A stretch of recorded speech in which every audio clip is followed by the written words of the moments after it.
So here's two citations Craig bad-mouthing some Christian philosopher for dropping names in lieu of an argument, a cardinal sin, which he goes on to justify by some quote.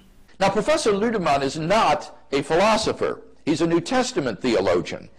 And his procedure here of merely dropping names of famous philosophers is sadly all too typical of theologians. Thomas Morris, a Christian philosopher, comments in his book, Philosophy and the Christian Faith.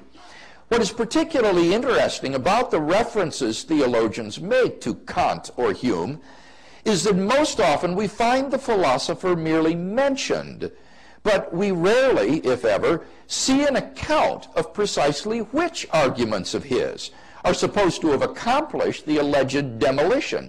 In fact, I must confess to never having seen in the writings of any contemporary theologian the exposition of a single argument from either Hume or Kant or any other historical figure for that matter, which comes anywhere near to demolishing historical Christian doctrine or theological realism. Wow, there you go. According to two citations Craig, dropping names without any argument is in the realm of a mere theologian, presumably implying that no serious philosopher would make such a sloppy and sophomoric argument. So let's see how a professional philosopher tackles the substance of this theologian's argument directly after chastising him for the clear philosophical impotence of merely dropping names with all of the arguments detached. Take it away, two citations. Or theological realism.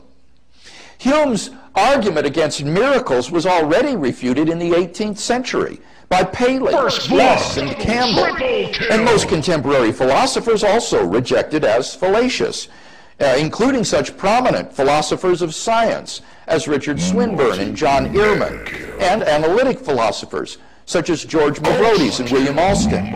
Even the atheist philosopher Antony Flew. Holy shit. And his procedure here of merely dropping names of famous philosophers is sadly all too typical of theologians. Humiliation.